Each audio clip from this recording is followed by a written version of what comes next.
سابق وزیر خزانہ اور ماہر معیشت اسحاق ڈار نے معیشت کی موجودہ صورتحال پر اپنے کالم میں اظہار خیال کرتے ہوئے پی ٹی آئی حکومت کو خبردار کرتے ہوئے کہا ہے کہ پاکستان کی معیشت کی موجودہ صورتحال تشویشناک ہو چکی ہے۔ اس پر اگر فوری طور پر قابو نہ پایا گیا تو معیشت میں موجودہ غیر یقینی کی صورتحال کے سنگین نتائج برآمد ہوں گے۔ پی ٹی آئی حکومت کے دعووں کے برعکس دسمبر 2021 کے اعداد و شمار کے مطابق ہیڈ لائن افراط زر میں ایک نئی بلندی آئی ہے، جو نومبر 2021 میں 11.5% اور دسمبر 2020 میں 8% کے مقابلے میں 12.3% ریکارڈ کی گئی ہے۔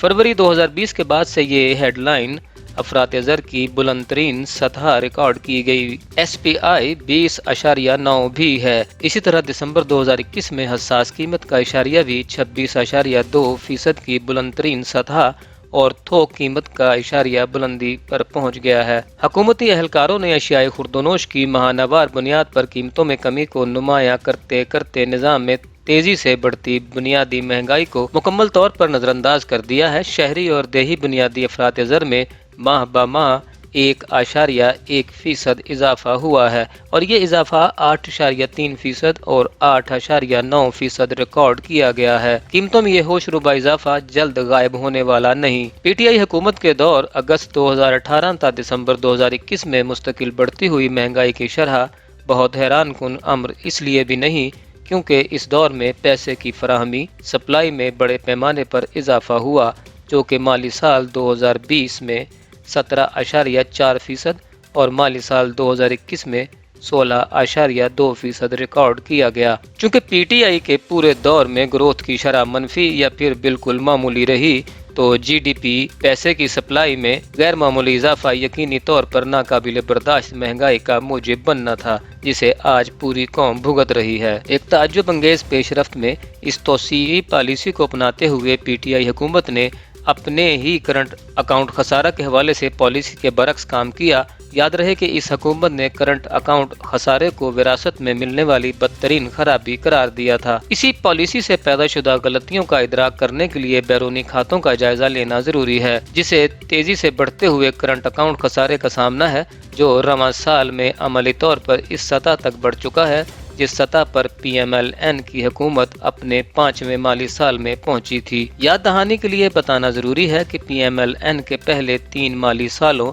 یعنی 2013 تا 2016 میں سالانہ کرنٹ اکاؤنٹ خسارہ 4 بلین امریکی ڈالر کی حد میں تھا اور حکومت کے آخری 2 سالوں 2017 اور 2018 میں بالترتیب کرنٹ اکاؤنٹ خسارہ بڑھ کر 12 بلین ڈالر اور 19 بلین ڈالر ہوا۔ اس کے بڑھنے کی بنیادی وجہ 18 گھنٹے اوسطاً یومیہ لوڈ شیڈنگ ختم کرنے کے لیے مشینری کی درآمدات، سیکیورٹی سے متعلق ادائیگیاں، کیپٹل گڈز اور پلانٹ اور مشینری کی درآمدات تھیں۔ کیا پی ٹی آئی حکومت اپنے 3 سالہ دور 2018 تا 2021 میں عوامی قرضوں میں غیر معمولی اضافے کے باوجود کسی بامعنی میگا ڈیولپمنٹ پروجیکٹ کا حوالہ دے سکتی ہے جو اس نے شروع کیا اور اس پر غیر معمولی قرض میں لیا پیسہ خرچ کیا؟ دسمبر 2021 کے آخر میں کرنٹ اکاؤنٹ خسارے کے اعداد و شمار ابھی تک عوام کے لیے دستیاب نہیں ہیں۔ تاہم نومبر 2021 کے آخر میں موجودہ مالی سال کے پہلے 5 مہینوں کے لیے کرنٹ اکاؤنٹ کا خسارہ 7.1 بلین ڈالر یا اوسطاً 1.4 بلین ڈالر ماہانہ ریکارڈ کیا گیا ہے۔ اس طرح سے اس مالی سال میں کرنٹ اکاؤنٹ خسارہ 17 بلین ڈالر کے قریب ہوگا، جو کہ پی ایم ایل این حکومت کے آخری مالی سال 2018 کے 19 بلین ڈالر کے قریب بنتا ہے۔ مہنگائی کا مزید سونامی حال ہی میں متعارف کردہ منی بجٹ سے آنے والا ہے، جس میں 144 مستثنی اشیاء پر جی ایس ٹی لگانے یا جہاں بھی جی ایس ٹی 17% سے کم ہو اس کی شرح میں اضافہ کرنے کی تجویز ہے۔ اس کا مطلب ہوگا سیلز ٹیکس کی مد میں اضافی 343 ارب روپے، انکم ٹیکس کی مد میں اضافی 7 ارب روپے اور موٹر وہیکل سے منسلک اضافی 23 سے 25 ارب روپے عوام سے لیے جائیں گے۔ مزید برآں درآمدات پر اضافی کسٹمز ڈیوٹی اور ریگولیٹری ڈیوٹی کی نئی لیوی لگائی جا رہی ہے۔ یہی نہیں، پی ٹی آئی حکومت پیٹرولیم لیوی میں 4 روپے ماہانہ اضافہ کرنے کا ارادہ بھی رکھتی ہے، جب تک کہ یہ 30 روپے فی لیٹر تک نہ پہنچ جائے، جو کہ زیادہ سے زیادہ قانونی حد ہے۔ یہ وہی لیوی ہے جس پر عمران خان اپنی تقاریر میں شدید تنقید کرتے تھے اور اسے غیر منصفانہ غنڈہ ٹیکس کہتے تھے۔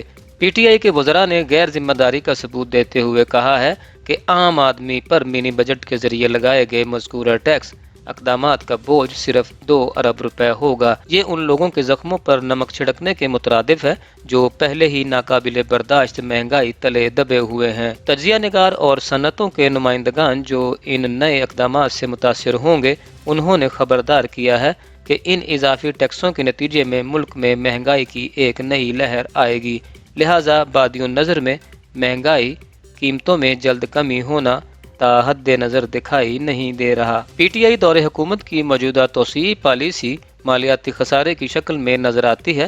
پی ٹی آئی کے 3 مالی سالوں میں سالانہ مالیاتی خسارہ 8% سے زیادہ ریکارڈ کیا گیا، جبکہ پی ایم ایل این کے 5 مالی سالوں میں سالانہ مالیاتی خسارہ اوسطاً 5.5% تھا۔ رواں مالی سال کی پہلی 6 ماہی میں تجارتی خسارے کا خسارہ $25.5 بلین ریکارڈ کیا گیا ہے، جو ملک کی تاریخ میں پہلے کبھی نہیں دیکھا گیا۔ یہ ماہانہ اوسطاً $4.25 بلین بنتے ہیں، جو کہ بے حد تشویشناک ہے۔ تجارتی خسارہ گزشتہ مالی سال کی اسی مدت کے $13.2 بلین کے مقابلے میں تقریباً 100% زیادہ رہا ہے۔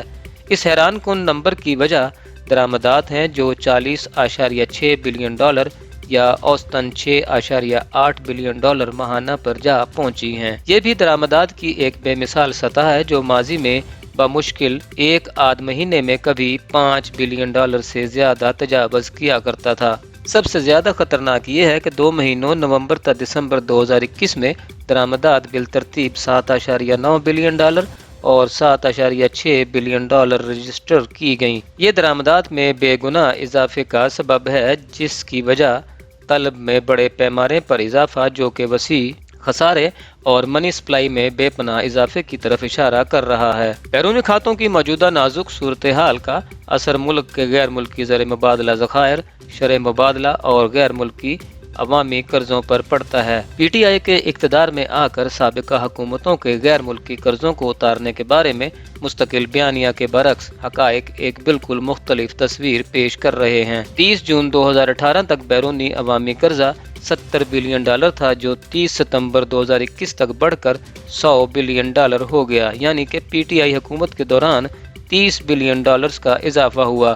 دوسری طرف 30 جون 2018 کی سطح کے مقابلے میں اسی مدت میں اسٹیٹ بینک کے ذخائر میں صرف $9 بلین کا اضافہ ہوا ہے۔ بقیہ $21 بلین رقم کی ادائیگیوں کے توازن میں سپورٹ میں چلی گئی ہے۔ بیرونی قرضوں میں اس اضافے میں سعودی عرب، متحدہ عرب امارات اور قطر سے موصول ہونے والے $5.5 بلین کے ذخائر شامل نہیں ہیں، جو بیرونی قرضوں کے حقیقی اعداد و شمار کو دبانے کے لیے اسٹیٹ بینک آف پاکستان کی بیلنس شیٹ میں براہ راست شامل کیے گئے ہیں۔ سب سے اہم نقطہ یہ ہے کہ پی ٹی آئی حکومت کے 39 مہینوں میں $30 ارب کے بیرونی سرکاری قرضوں میں خالص اضافہ ہوا ہے، جو کہ سابقہ حکومتوں کے بیرونی قرضوں کو اتارنے کے مضحکہ خیز دعووں کے بالکل برعکس ہے۔ شرح مبادلہ مئی 2021 میں $152 فی ڈالر تھا، جبکہ اسٹیٹ بینک کے ذخائر تقریباً $15 بلین تھے۔ تاہم اگست 2021 میں غیر ملکی زر مبادلہ کے ذخائر بڑھ کر $20 بلین